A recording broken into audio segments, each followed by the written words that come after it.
108 இடங்களை கைப்பற்றி தனிப்பெரும்பான்மையோட ஆட்சி அமைக்க முடியாத ஒரு நிலையில் இப்போ விஜய் அவர்கள் நிற்கிறார். நிறைய நபர்கள் வந்து தங்களுடைய கருத்துக்களை சொல்லிக்கிட்டு இருக்காங்க. விஜய் அவர்கள் யாருடன் கூட்டணி வைத்து யாரோட உதவியோட ஆட்சி அமைக்கிறது நல்லது அப்படின்னு சொல்லி பல கருத்துக்கள் போய்கிட்டு இருக்கு. அது பின்னால் இருக்கக்கூடிய சாதக பாதகமான விஷயங்கள் எது நடைமுறைக்கு சாத்தியம் இல்லை, அதுக்கு பின்னால் என்னென்ன சிக்கல்கள் இருக்குது அப்படிங்கிறது தான் இந்த காணொலியில் நம்ம கொஞ்சம் விரிவாக பார்க்க போகிறோம். ஒவ்வொரு கட்சி வாரியாக வாங்க பார்க்கலாம்.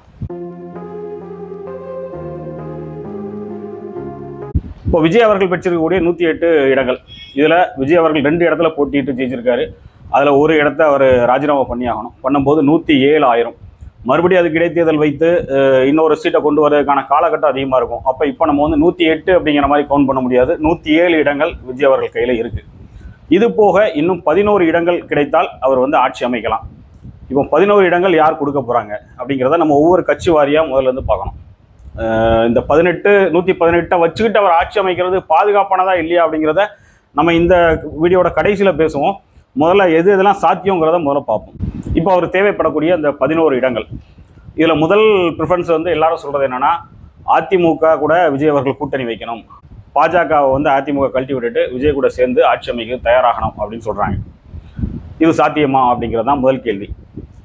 எடப்பாடி அவர்களுக்கு ஒரு மனநிலை உண்டு. என்ன அப்படின்னா, நான் தான் முதலமைச்சராக இருப்பேன் அப்படிங்கிறதுல அவர் ரொம்ப தெளிவாக இருப்பார்.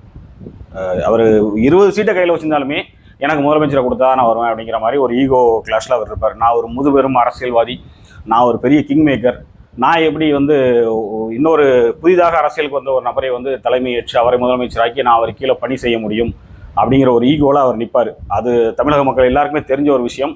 2016 அவர் தன்னுடைய இமேஜை தக்க வச்சுக்கிறதுக்காக அதிமுகக்குள்ளே யாரெல்லாம் வெளியே அனுப்பி விட்டுருக்காரு, என்னென்ன அரசியல்லாம் பண்ணியிருக்காரு எல்லாருக்குமே தெரியும். இது முதல் சிக்கல். இரண்டாவது ஒரு சிக்கல், பாஜகவை தவிர்த்துட்டு தவிக கூட எடப்பாடி அவர்கள் ஆட்சி அமைக்க முடியுமா அப்படின்னா அதுக்கு வந்து டெல்லி அனுமதி கொடுக்கணும். எல்லாருக்குமே தெரியும், நேரடியாக வெளிப்படையாக டெல்லிக்கிட்ட வந்து ஒரு அடிமை சாசனத்தில் கையெழுத்து போட்டு கொடுத்துருக்கவர் எடப்பாடி அவர்கள். அப்போ அவர் எப்படி வந்து டெல்லியை மீறி கூட்டணி வைக்க முடியும் அப்படிங்கிற ஒரு கேள்வியும் இருக்குது. இந்த 2 சிக்கல்கள் அதிமுக விவகாரத்தில் இருக்குது. இந்த 2 சிக்கல்களுமே பெரிய சிக்கல்கள். ஸோ அதிமுக தவிகவுடன் இணைந்து ஆட்சி அமைக்கராக இருந்தால் ஒரே ஒரு விஷயம் சாத்தியப்பட்டால் அது நடக்கும். என்னென்னா, விஜய் அவர்கள் பாஜகவோட பி டீமாக இருந்தால் அது சாத்தியப்படும், இல்லாத பட்சத்தில் அது சாத்தியப்படாது, அப்படியே ஒதுக்கிடலாம். அடுத்ததாக அதிமுக கூட்டணியில் இருக்கக்கூடிய கட்சிகள், இதில் பாட்டாளி மக்கள் கட்சி 4 இடங்களை இப்போ கைப்பற்றி உட்கார்ந்துட்டு இருக்காங்க. இப்போ பாட்டாளி மக்கள் கட்சி அன்புமணி அவர்கள் தலைமையில் இப்போ இருந்துகிட்டு இருக்கு. அன்புமணி அவர்கள் இந்த அதிமுகவோட இன்ஃப்ளூயன்ஸில் தான் ராஜ்யசபா உறுப்பினர் பதவி வாங்கியிருக்காரு. இப்போ அந்த சூழலில் பாட்டாளி மக்கள் கட்சியோட சட்டமன்ற உறுப்பினர்கள் 4 பேரும் விஜய் அவர்களுக்கு ஆதரவு கொடுக்க முடியுமா அப்படின்னா அதில் ஒரு சிக்கல் இருக்குது, சட்ட ரீதியான சிக்கல் இருக்குது.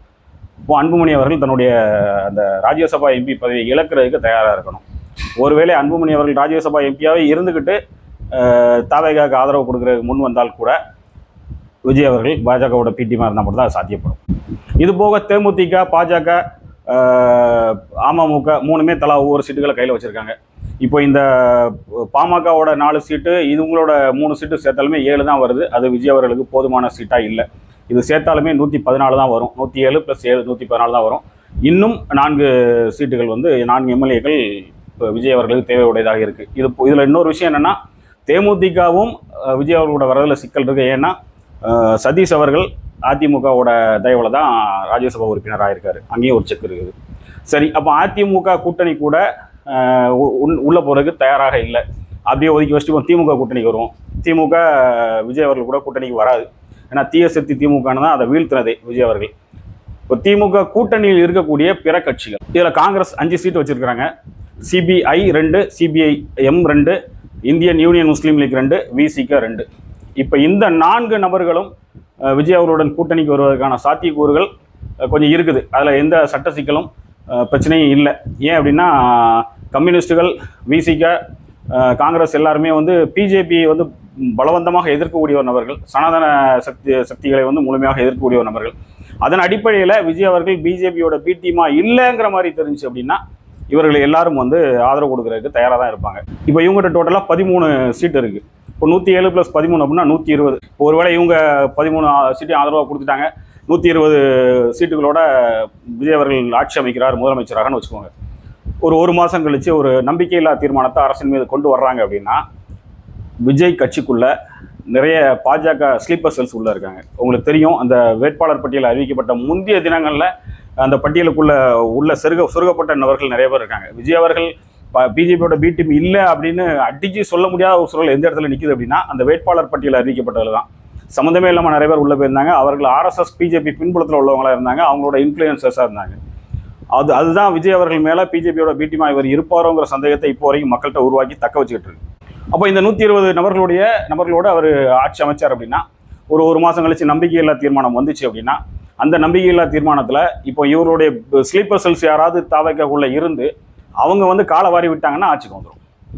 இப்போ இந்த குறைந்தது ஒரு 130 135க்குள்ளே இருந்தாங்க அப்படின்னா தான் அது பாதுகாப்பான ஒரு சூழல். 120 122க்குள்ளலாம் இருந்தாங்கன்னா அது எப்போ வேணாலும் ஆட்சி கவிழ்வதற்கான சாத்தியக்கூறுகள் இருக்கும். ஏன்னா விஜயகாந்த் அவர்கள்ட்ட இருந்து எப்படிலாம் எம்எல்ஏக்களை பிரித்து எடுத்து தேமுதிக பலகீனப்படுத்தி உடைச்சாங்க டெல்லி அப்படிங்கிறது எல்லாருக்குமே நல்லா தெரியும்.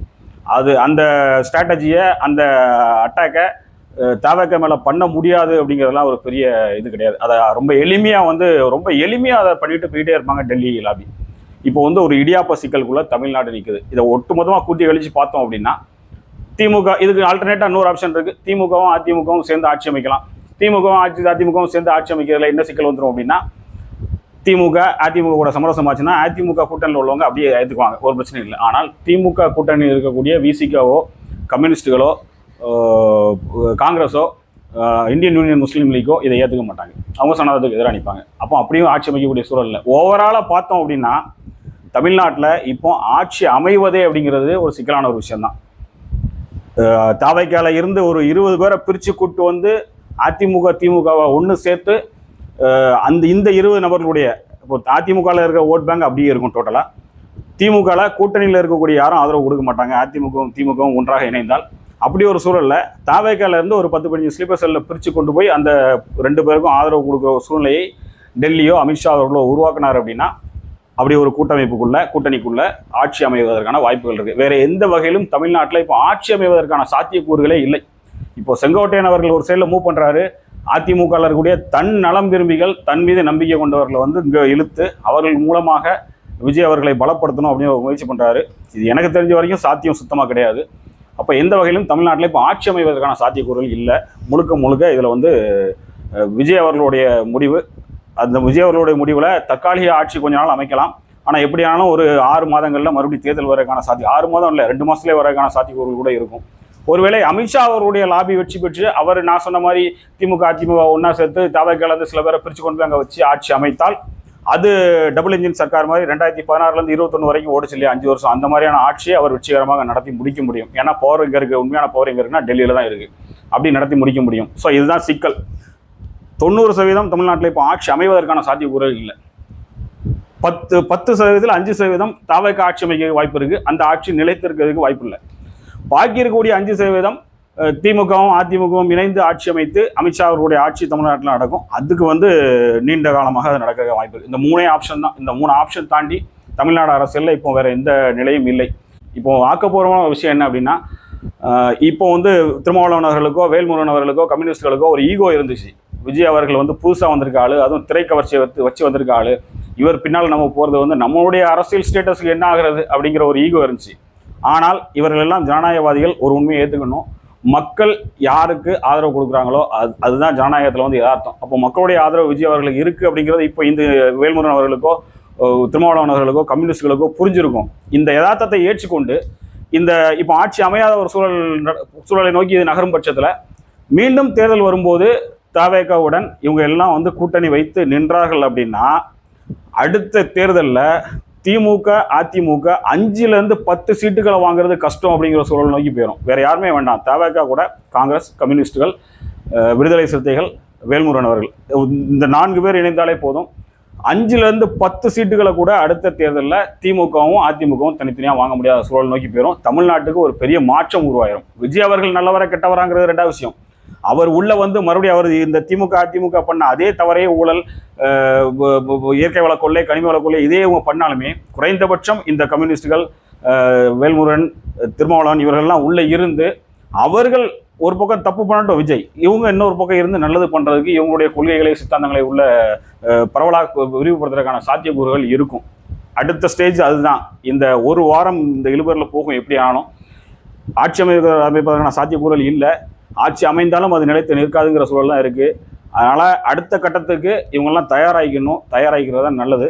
தமிழக மக்கள் இப்போ சரியான ஒரு முடிவை இந்த தேர்தலில் சொல்லியிருந்தாங்க. இதே முடிவை தான் அடுத்த தேர்தலையும் சொல்லணும். அதுதான் தமிழ்நாட்டோட எதிர்காலத்துக்கு நல்லது.